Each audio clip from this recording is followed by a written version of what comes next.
Bidadi township ವಿಚಾರವಾಗಿ ಪರ ವಿರೋಧದ ಹೋರಾಟಗಳು ಇನ್ನೂ ಕೂಡ ನಡೀತಾ ಇರುವಂಥದ್ದು. ಇವತ್ತು ಸರ್ವೆ ಮಾಡೋಕ್ಕೆ ಬಂದಂಥ ಸಂದರ್ಭದಲ್ಲಿ ಮಂಡಲಹಳ್ಳಿಯ ಬಳಿ ನಡೆದಿರುವಂಥ ಈ ಒಂದು ಘಟನೆ ಏನಿದೆ ಅದು ಸಾಕಷ್ಟು ಈಗ ಗಂಭೀರತೆಯನ್ನು ಪಡ್ಕೊಂಡಿರುವಂಥದ್ದು. ಸದ್ಯ ನಾವೀಗ ಆ ಗ್ರಾಮದ ಬಳಿ ಇದ್ದೇವೆ. ಇಲ್ಲಿ ನೋಡ್ಬೋದು, ಇವತ್ತು ಮಧ್ಯಾಹ್ನದ ಸಮಯದಲ್ಲಿ ಸರ್ವೆ ಮಾಡೋಕ್ಕೆ ಬಂದಂತಹ ಅಧಿಕಾರಿಗಳಿಗೆ ಪೊರಕೆಯಲ್ಲಿ ಹೊಡೆದಿರುವಂಥದ್ದು ಮತ್ತು ಯಾರು ಕಲ್ಲುಗಳನ್ನು ಬಿಸಾಡಿರುವಂಥದ್ದು. ಅಂದರೆ ಹೋರಾಟದ ಕಿಚ್ಚು, ಅದರಲ್ಲಿ ಮಹಿಳೆಯರು ಪೊರಕೆನೆ ಇಟ್ಟು ಅಧಿಕಾರಿಗಳಿಗೆ ಹೊಡೆದಿರುವಂಥದ್ದು.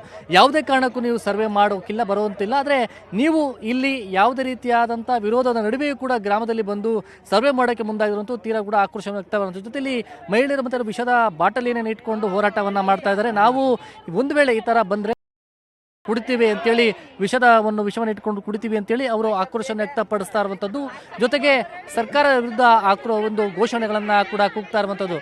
ನಾವು ಯಾವುದೇ ಕಾರಣಕ್ಕೂ ಕೂಡ ಬಿಡೋದಿಲ್ಲ, ನಾವು ಭೂಮಿಯನ್ನು ಕೊಡೋದಿಲ್ಲ ಅಂತೇಳಿ ಒಂದು ಚರ್ಚೆಯನ್ನು ಮಾಡ್ತಾ ಇರುವಂಥದ್ದು. ಸದ್ಯ ನಾವೀಗ ಅಲ್ಲಿ ರೈತ ಪರ ಹೋರಾಟ ಮಹಿಳೆಯರಿದ್ದಾರೆ, ಅವರನ್ನೇ ಮಾತಾಡಿಸ್ತೀನಿ ಈ ವಿಚಾರವಾಗಿ ಏನು ಹೇಳ್ತಾರೆ ಅಂತ. ಮೇಡಮ್, ಗ್ರಾಮದಲ್ಲಿ ಈ ರೀತಿ ಬೆಳವಣಿಗೆ ಆಗಿರುವಂಥದ್ದು ಬಹಳ ಉದ್ವಿಗ್ನತೆ ಪಡ್ಕೊಂಡಿದೆ. ಅಂದರೆ ಬೆಳೆ ಬೆಳ್ಕೊಂಡು ಹೆಂಗೋ ಮನೆಯಲ್ಲಿ ಜೀವನ ಮಾಡ್ಕೊಂಡಿದ್ದಂಥವ್ರು ಇವತ್ತು ಬಂದು ರೋಡ್ ರಸ್ತೆಯಲ್ಲಿ ಪ್ರತಿಭಟನೆಯನ್ನು ಮಾಡ್ತಾ ಇದ್ದೀರಿ. ಗ್ರಾಮದಲ್ಲಿ ಈ ಥರ ಬೆಳವಣಿಗೆ ಇರೋದ್ರ ಬಗ್ಗೆ ಏನು ಹೇಳ್ತೀರಿ ನೀವು ಅಂತ? ಸರ್, ಇದು ಪಾಪ ಈ ರಾಜಕಾರಣಿಗಳ ಆಸೆ ಅನಿಸುತ್ತೆ. ನಾವು ನಮ್ಮ ಹೆಂಡತಿದ್ರೆಲ್ಲ ಎ ಸಿ ರೂಮಲ್ಲಿ ಇರ್ತೀರಿ, ನೀವೆಲ್ಲ ಬೀದಿಲಿ ಕೂತೀರಿ, ರೋಡಲ್ಲಿ ಕೂತೀರಿ ಅನ್ನ ಹಾಕೋರು. ನಾವು ದುಡ್ಡು ಸಂಪಾದನೆ ಮಾಡೋರೆಲ್ಲ ಮೇಲೆ ಕೂತ್ಕೊಂಡು ಸಂಪಾದನೆ ಅದು ನೋಡ್ತಾ ಇರ್ತೀವಿ ನಿಮ್ಮನ್ನ ಅಂತ ಅನ್ಕೊಬಿಟ್ಟಿರ್ಬೇಕು. ಅದಕ್ಕೆ ನಮ್ಮ ರೈತರನ್ನೆಲ್ಲ ಬೀದಿಗೆ ಹಾಕೋರು ಅನಿಸುತ್ತೆ.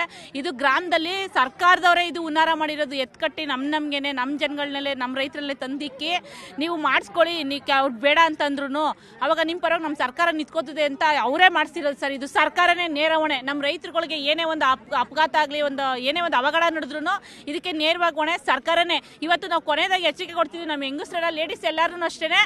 ಏನಾದರೂ ಇದೆ ಈ ಪ್ರಕೃತಿ ನಾಳೆನೂ ಏನಾದರೂ ಮುಂದುವರಿತು ಅಂದ್ರೆ ಇದಕ್ಕೆ ನೇರ ಕಾರಣ ಈ ಸರ್ಕಾರನೇ, ಈ ಕಾಂಗ್ರೆಸ್ ಸರ್ಕಾರನೇ ಇದು ಕಾರಣ ಆಗುತ್ತೆ. ಇದನ್ನ ಎಲ್ಲರೂ ನಾವು ಘಂಟಾಘೋಷವಾಗಿ ಹೇಳ್ತೀವಿ.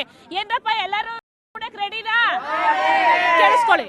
ಇವತ್ತು ಅಧಿಕಾರಿಗಳಿಗೆ ಪೊರಕೆ ತೆಗೆದುಕೊಂಡಿರುವಂಥ ವಿಚಾರ, ಹೊಡೆದಿರುವಂಥದ್ದು, ಕಲ್ಲು ಬಿಸಾಡಿರುವಂಥದ್ದು, ಇದು ಯಾವ ರೀತಿ ಪರಿಸ್ಥಿತಿ ಅದು ಇದಾಯಿತು ಅಂತೇಳಿ ಈಗ ಅವರು ಬಲವಂತವಾಗಿ ನಾವು ಬೇಡ ಅಂತ ಹೇಳಿದ್ರು ಬಲವಂತವಾಗಿ ಮಾಡ್ತಿದ್ದಾರೆ. ಯಾರು ಅವ್ರಿಗೆ ಹೊಡಿಬೇಕು ಅಂತ ಹೊಡಿಲ್ಲ. ನಮ್ಮ ಗಾಡಿಗಳಿಗೆ ಅವ್ರಿಗೆ ಗಾಡಿಗಳು ಬಂದ್ವಲ್ಲ ಅಡ್ಡ ಹಾಕಿ ಬರಬೇಡಿ ಅಂತೇಳಿ ನಾವು ಅಡ್ಡ ಮಲ್ಕೊಂಡ್ರು ಕೂಡ ನಮ್ಮನ್ನೆಲ್ಲ ಎಳೆದು ಆಚೆ ಹಾಕಿದ್ರು. ನಾವು ಮಾಡೇ ಮಾಡ್ತೀವಿ ಅಂತ ಆ ಕೋಪಕ್ಕೆ ರೋಷಕ್ಕೆ ಗಾಡಿಗಳನ್ನ ಬಿಡಬಾರ್ದು ಅಂತೇಳಿ ಗಾಡಿ ಹೊಡೆದ್ರು. ಹಂಗಾಗಿ ಗಾಡಿಗಳು ಒಂಚೂರು ಡ್ಯಾಮೇಜ್ ಆಗಿದೆ. ಯಾರು ಮನುಷ್ಯರಿಗೆ ಹೊಡೆದಬೇಕು ಅಂದ್ರೆ ನಾವೇನು ರೈತರು ಗೂಂಡಾಗಿರಿ ಮಾಡಲ್ಲ. ಯಾಕಂದ್ರೆ ಸರ್ಕಾರದವರು ದಬ್ಬಾಳಿಕೆ ಮಾಡ್ಬೋದು, ಅವ್ರು ಗೂಂಡಾಗಿರಿ ಸರ್ಕಾರ ಇಡೀ ಕರ್ನಾಟಕಕ್ಕೆ ಗೊತ್ತು ಯಾರು ಗೂಂಡಾಗಿರಿ ಮಾಡ್ತಾರಂತ. ನಾವು ರೈತರು ಹೊಲದಲ್ಲಿ ಕೆಲಸ ಮಾಡೋರು, ನಾವೇನಿದ್ರು ಹೊಲದ ಕೆಲಸ ಗೊತ್ತೇ ಹೊರ್ತು ನಾವು ಮಚ್ಚಿಡ್ಕೊಂಡು ಲಾಂಗ್ ಹಿಡ್ಕೊಂಡು ಅವ್ರನ್ನ ಮುಗಿಸ್ಬಿಡೋ ಇವ್ರನ್ನ ತೆಗೆದುಬಿಡೋ ಅನ್ನೋ ಸರ್ಕಾರದ ನಮ್ಮ ಜನ ಅಂತೂ ಯಾರು ಕಲ್ತಿಲ್ಲ.